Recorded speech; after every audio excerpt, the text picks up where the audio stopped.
All right, thanks for staying with us. Now, according to a 2013 study, there are 12.4 million Almajiri beggars in Nigeria, 10.2 million of whom are in the north. To understand why they beg, it's important to understand the Almajiri system.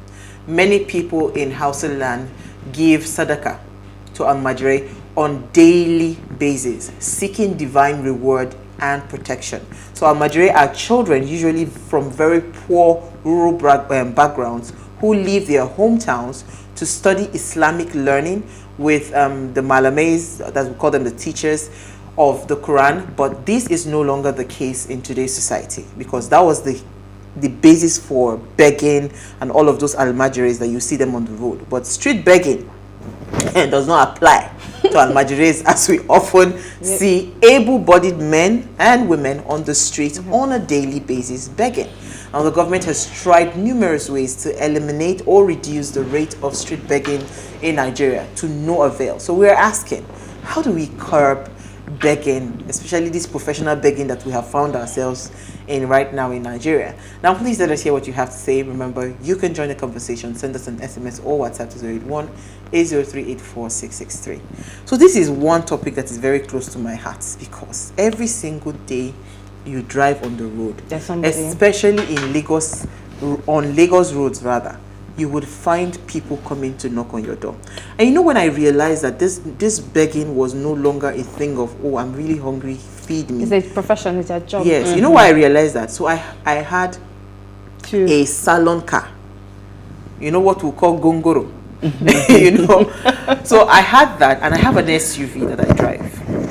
I realized that every single time that I'm driving my Honda City, with pride. Even though there is AC that is working, they will never come to my window to beg for money. Do you know the size of I say, okay. So that now it has even gotten to the point, I study them a lot when I'm in traffic. I study these beggars. So once they sight a Mercedes tinted, they will just go there. They will stick to that car till the car probably gives them money and all of that. So we all know that begging has become a profession. But at this rate, it is actually really alarming. For this lady to have been seen with 500K, me as I day here, so if you shake me, but I mean, even 2K, not going to drop. You know, so, and I realized that, so this lady was seen with this amount of money, and I can tell you for free, it is proceeds from begging. You know why?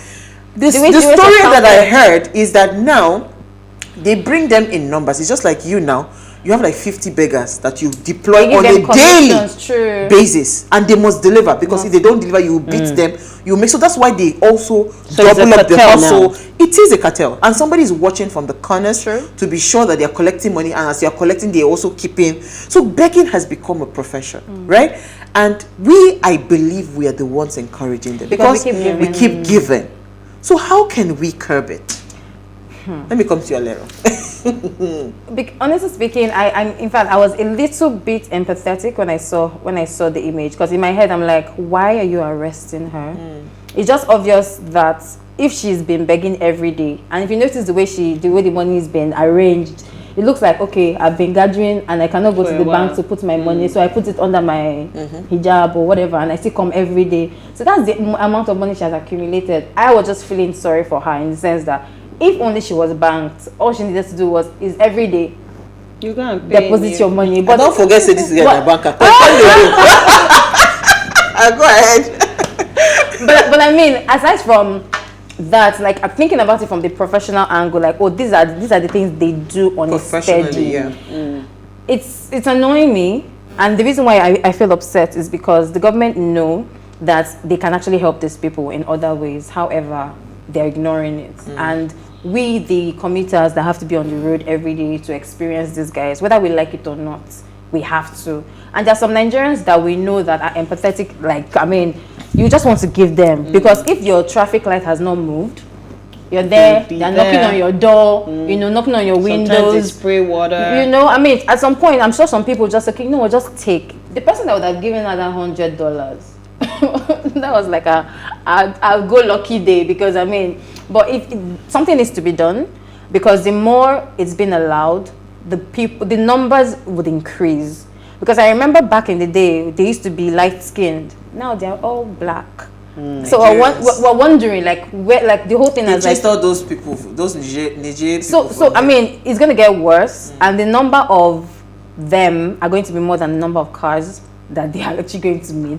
So I feel like something needs to be done ASAP. It's already even happening on Leron, because you see it on, you can see like 10 beggars clinched to a particular car. Sure. You know, there was a time I came to Lagos many years ago. I didn't understand this, but now I now understood it after many years. So we were in I was just coming from, you know, when it's the first time and all of that. So we're in traffic, and I had mints. I can't remember how much they were. I think 200 naira or something. I had mints. So what I did was that I was so empathetic when I saw I said, oh my God, children begging. So I took out 200 naira. Omo. Before I got to where I was going. So it's like they will inform that, that person is a spender. So for every junction, it was on this Falomo, I remember. It was on the island. So as I was going, this one will not come. I will give again. This one will come. So before I knew it, I had actually delivered 2,000 naira to these people. You understand? But let me come to you, Norma. What do you think? It's really sad that it has come to this. We're not talking voters apathy, please. It's really sad that it has come to this because, and I agree that we have also become enablers. Enablers on so many levels, because we've moved from what we used to see as people who were disabled, people who had, issues. You could see physically they could not help themselves. True. To able-bodied human beings who would stand and be bold enough to be in front of you and tell you that we want money, that please, you can help them. Children who should be in schools, like on the road 24 hours. And you're wondering, there's a particular roundabout that I pass almost every other day. And there's this young lady, initially she had one child. No. And she would just sit and throw her face away like she's not even looking at you. As far as she's concerned, you don't exist. And then the little boy will go from car to car and beg and ask for anything.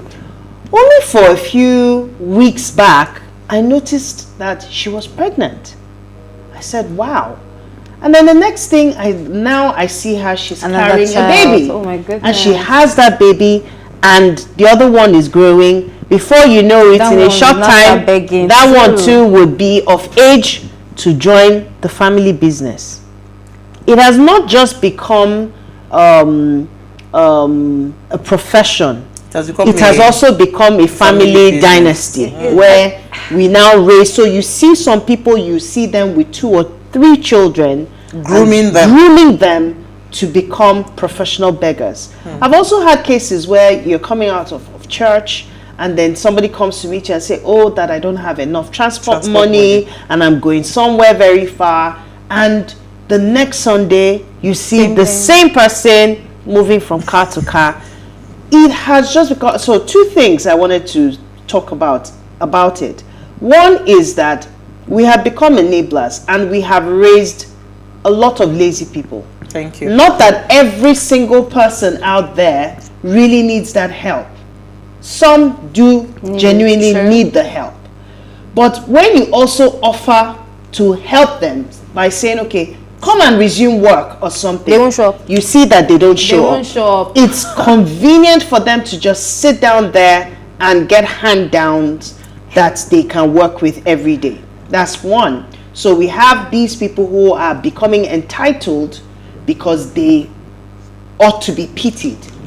And then the second part is the environment. We who are the enablers. If the environment was conducive for people, it shouldn't come to this.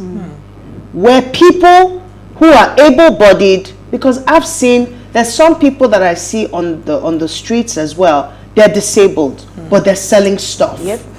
So they're not waiting for you to hand down something to them. They have something that they sell. Some of them are selling your face masks, some of them are selling handkerchiefs. There's something that they're selling.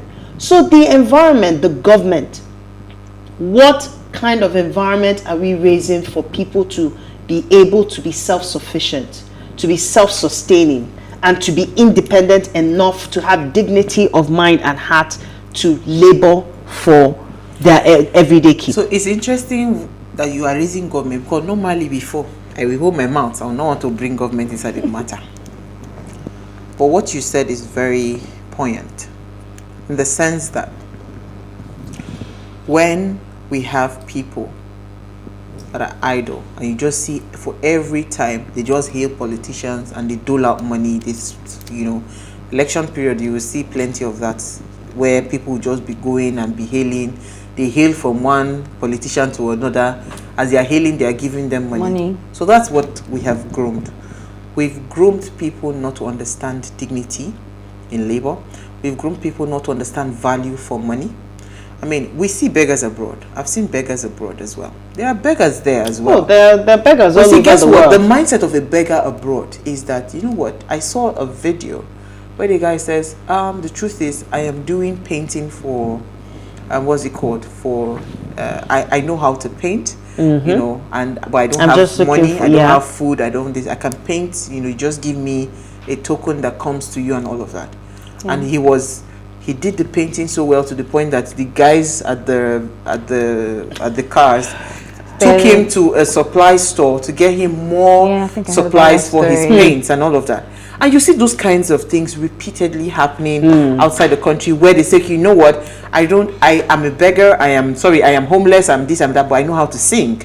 So they put a bowl on the something, and then they start playing music. It's the mindset, it's the mindset that I have to give value for me to get value back in return. But this is our own here. So no, do you know you can never try give a beggar 10 naira? No, they look at you like, what is it? You know, I'm quickly reminded. You know, last week I had the whole week was about the funeral, our family funeral that we had to attend, and we went for the proper burial. Actually, everywhere was quiet because we got to the burial ground early enough for and we were there and just quiet, everyone was quiet, so we just parked waiting for the cops to arrive. And they said, oh, you came for a burial. One of the men looked in and saw the program, and he said, okay, no problem.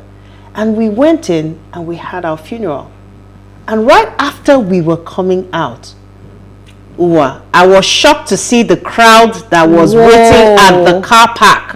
Young boys, obviously a lot of them under the influence of drugs. And they were all and we quickly got into the cars and they were pounding on the windows. Auntie, wait, anything for us. Stay here, we follow you. So it's like they call. We follow you, go bury person now. Yeah, now do something for us. And it was really distasteful because you don't even consider the fact that these people have come to bury them. And guess what I heard? That every Friday, that is the order of the day. They know that people are going to come and bury their dead. So every Friday is time, like Ablera is just, it's time for me to make some money. And they're there to score something that they can use to either go and get drugs or do whatever it is that they want to do. Okay, so we'd like to open our phone lines. Alera, I'll come to you when we come back from the break. We need to open our phone lines. I would like to hear what you have to say about curbing. How do you think, because I want us to now focus on solutions, how do you think we can curb begging in this country? Stay with us, we'll be right back.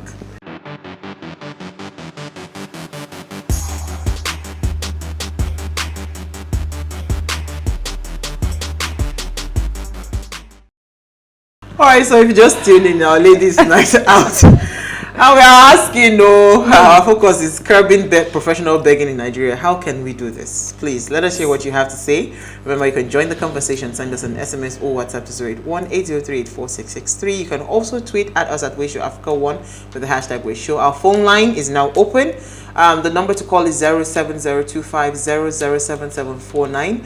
Again, 07025007749. Please, when you call, you know the rules. Turn off the volume of your television set so we can hear ourselves. I am begging you, but not professional begging. All right, so Alero, let me come to you because you were itching to talk. Right? So I mean, the mental health part of me actually has to just speak. So I want to create an excuse for them in the sense that that's what they know. So let's picture the lady that she has a toddler already. The toddler is already going to beg. That's all he knows, and that toddler grows up to be a teenager. And at that point, the little 20 naira, 100 naira will not be enough, which means that he might actually move to a side of crime or God knows what. So I feel like the first thing we need to do is try to re-educate, and because these guys don't know any better. So we have to just look for a way to make sure that they understand that there's another way.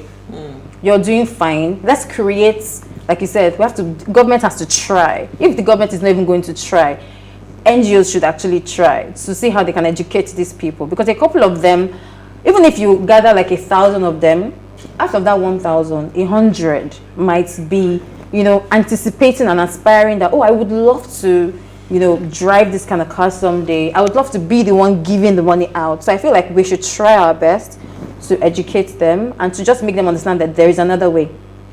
This begging way that you might have been used to, or that's all you know, is not the way. Okay, let me take Lucky there and come back to you. I like what you're saying. Lucky, are you there? Thank you for calling from Benin. Or is it Austin? Sorry. Thank you for calling from Benin. Yes, are you there? From Benin. Good evening. Hello? Hello, good evening. Yes, I can hear you now. Okay. Let me start my comment by saying that you have done very well on this program. Thank you. And in Benin, we are looking forward to one of these days when you will engage your services here. And you are Madam Tope Odije. We are looking forward to it. Oh. We are not going to ask you for money. We are not asking for money at all. Okay? So now, so the topic of the day, the truth of the matter is that the topic of the day, begging, I think begging has come to stay. If you come to Benin now, for instance, it's a terrible situation. You go to Mission Road, just by in front of Holy Cross Cathedral, the number is increasing every day. And then people go to give them food. I would like to give their own boys just go there and throw a lot of money at them. So it's a very big business. You move away, you go to Ring Road, you step out Ring Road, you go to Tablet. They're everywhere in Benin. Just like you have in Lagos as well, and other cities. So I don't know what government is going to do about that, but maybe a kind of resettlement like an IDP camp, I don't know. Maybe that's what the government should be looking at. Because the people are not even people that you can say, okay, you want to engage them in farming activities. I'm not sure they are people that you can use for such. So it's a big problem in the society, big problem. Thank you so much. Thank you, Austin. Thank you very much. So I like what that's a beautiful suggestion, yeah, because Austin gave what you were saying about mental health, what came to my mind is there has to be a sharp break, a sharp cut in that circle. That is a vicious circle. Yes. So what you're saying is the child that is being groomed, and that's the honest truth. You can't give what you do not have, right? You can, when you squeeze these people, it's only begging that comes out of them. No, it's only very few of them that will say, you know what, I'm not about this life. I can become different. So they break out of that. So a sharp cut can happen. But you see, it is laws. It is strict laws. And this is where the government must come with a heavy, hammer. Like the way I think Kaduna state government did at some point, where they said every beggar should get off the streets, right? And we as the commuters, we have to stop. We have to stop. There's nothing you want to do that would get me to give you money that I'm driving. I know. I'd rather, instead of begging me, I'd rather give you something to do for me, then I pay you money at the end of the day. I like to have value. You understand? I also like to teach people how to understand what it means for you to earn something. It's more dignified that way. So that thing you're saying about the circle, yes, you're 100% spot on in terms of this is all they know. So if that boy grows up tomorrow, that's all he's going to be doing, right? But see now, there's a security risk with begging. And this is what the government fails to realize. That's why you must get these people off the streets. These people are informants. True. They are drug peddlers. Yes, they peddle drugs. I remember there was a time at some point where all these ritual killings that they found a madman with 3 heads, smartphones, phones, smartphones, and all of that doing. So what is the madman doing with this? So they pose to be. So crime also has taken up those forms as beggars and all those things on the street just to monitor. True. So somebody is there every day, and they have high intelligence. They know your timing when you're going out, when they're coming back. They know your timing as you're leaving. They know when you're coming back. So they are monitoring. So they are gathering information. It's just a matter of, okay, I call this person. This is the timing. This is the movement, and all of that, and you're gone. Sure. Right. So even at that point of security, and all these issues of drugs and all of that is a big deal. Right. Norma mentioned something about laziness. It's 100% true, because even us, if you give me chance, me say if I go sit down for house, I'll test my leg, I'll be sipping champagne and be taken care of. But look at what we're selling. So even the thing has even moved from the street begging. Street begging is one. Professional begging is everywhere, even on social media. Do you know how it irritates me? Oh my goodness. That you're using your data. So do you understand? Data that you'd have used to be able to look for a job online and be doing to earn money. You are using that. Those are the ones that even irritates me the most. I mean, those are the educated and guess what? ones. It's because we too have also enabled it. We are real enablers. So we need to find creative ways to be able to curb it. Right? I get you that part. But you see, now, Alero, let me shock you. The percentage of those people that do not know better, they are now, it's diminishing. Sure. These ones, they are fully fledged, they know. Do you know how many beggars have built houses? You are still the one giving them money. The lady with the 500,000, what do you think? For all you know, she might even have an estate. Exactly. Of course, running smoothly. And all of that. In Ibadan, I remember when I was serving in Ibadan, there is a particular man that was a beggar around that Oluyole area. I mean, everybody knows he's a popular beggar at that area. Apparently, he has different houses.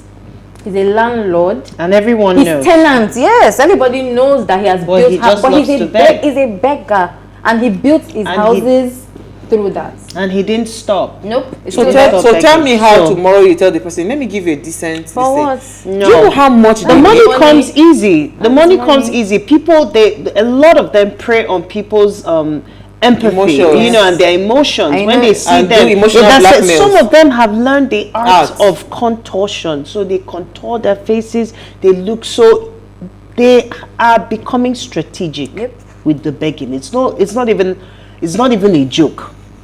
They have become strategic in the styles that they used to beg. There was one, that we had to actually call police or whatever for them to pick him. Because it was obvious that this person, his intent was becoming disturbing, So, and there are a lot of them that you rightly said that some of them have even become intel for, traffickers and different things. So it does not even allow for safety for you, the commuter on the highway. You see some of them, I have had a case where my sister was in a bus so many years ago. And somebody came in the guise of, oh, please, please, please. Meanwhile, he was studying her. And the next thing she knew was that he grabbed her gold chain, took it off. And then she was like, oh my, before she could catch it, and she was begging, please, let me have it. He said, bring money now. Bring money, I give it to you. Eventually, he walked away with that chain. He's going to sell it, probably use it for drugs and all of that. I understand the part of mental illness. There are a lot of people who are also unstable out there. And that's where the government needs to partner with, people who are already doing jobs, like you rightly said, NGOs or whatever. But at the end of the day, it is that we truly care for these people and we want a way out. Because giving them money is not the solution. Yeah, you're just enabling You will them. continue in years, like we said, dynasties will be raised from just that enabling action that you've taken. Before you know it, to the third and the fourth generation, you have beggars. That has become a profession for them, and that is what they're okay with. People need to understand that there is more to just being entitled. There is more to just sitting and waiting for things to come. The person who is even giving you money is going somewhere to work. Is working hard to get that money. Do they believe? But they don't have that understanding. For them, it's in fact, you are in a better position than I am. When you give them, a certain amount of money now, like in an SUV, you give them 100 naira, they say, is this all you could? Sometimes I don't even have money with me, and I see a young person. I said, you say you are hungry. I have biscuits because I have kids. I will take a biscuit and give you. Or eat the biscuits. Some take it. Some go tell you. Some look at you as if like, what is this? But you said you are hungry, and I'm trying to solve that particular problem. But now their mindset has even grown beyond. They know what they want, and that's what they're going to get.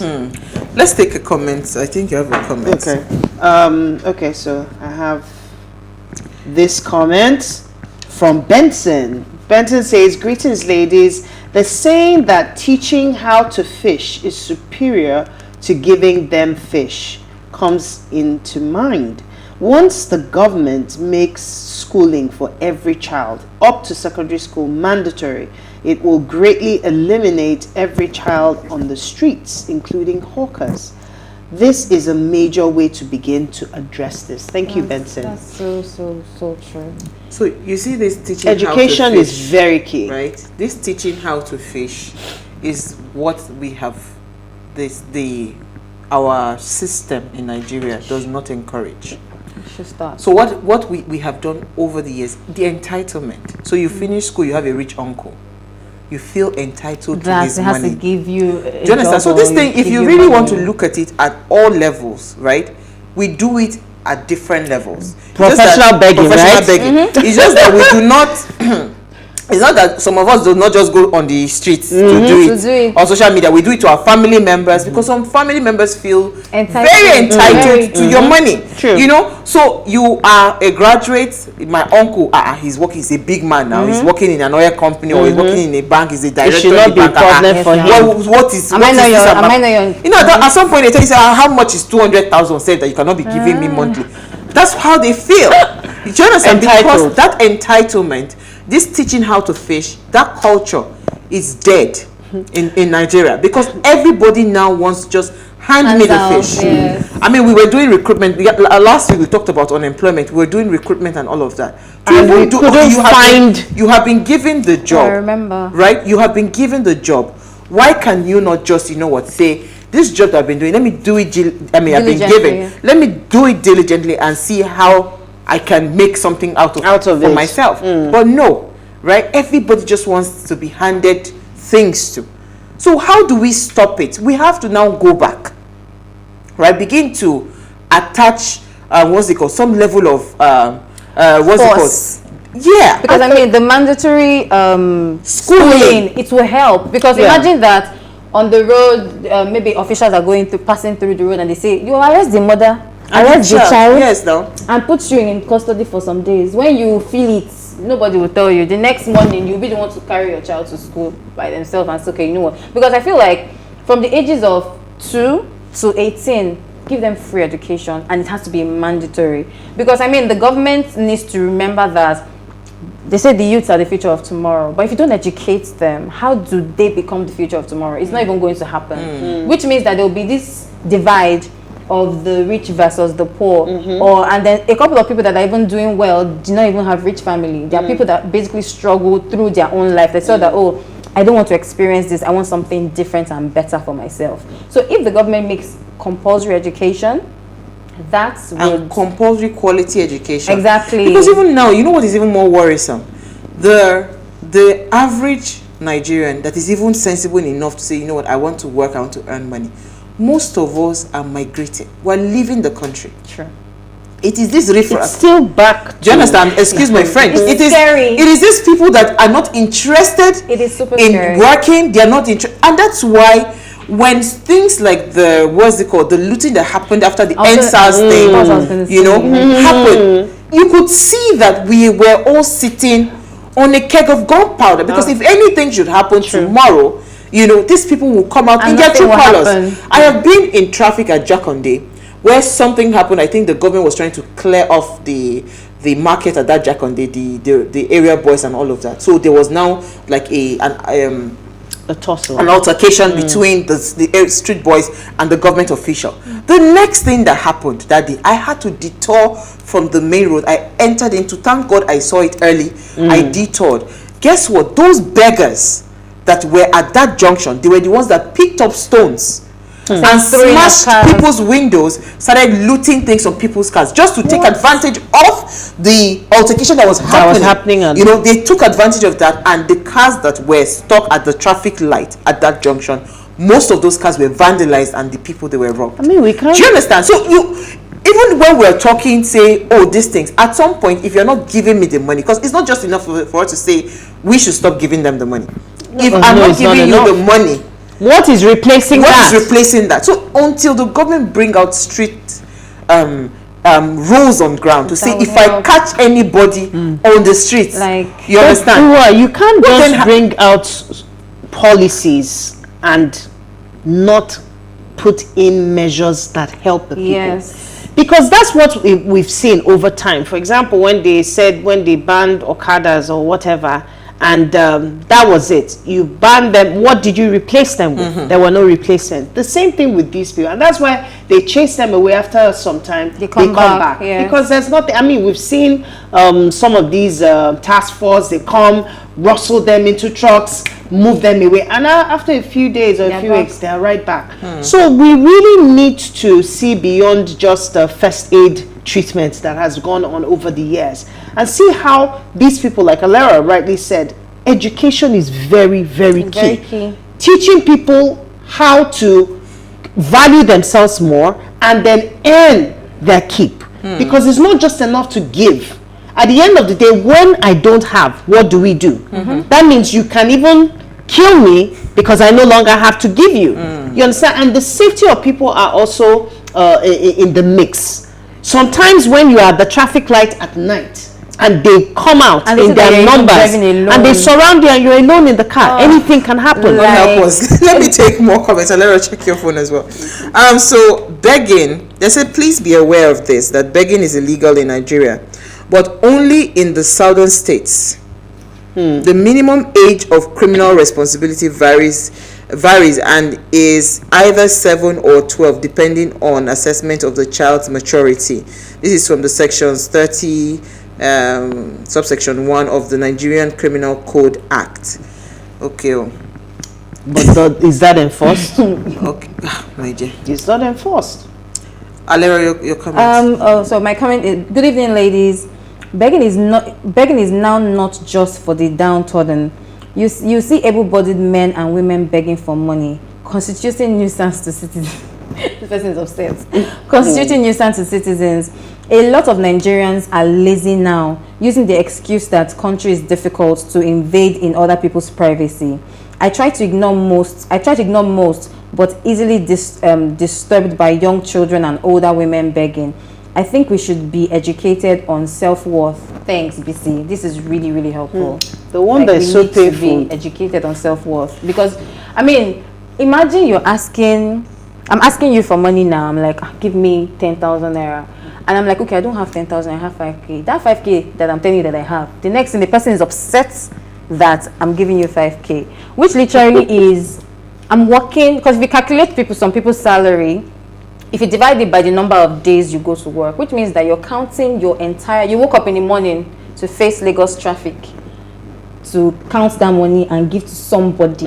Meanwhile, the thing you're doing, the person should as well be doing that thing, because I'm going to work so that I can give you this money. So why don't you just work as well so that you can take care of yourself? Too much to ask. I have a comment here. It says, furthermore, our politicians have greatly encouraged so much nonchalance in so many youths that they use for their political thuggery.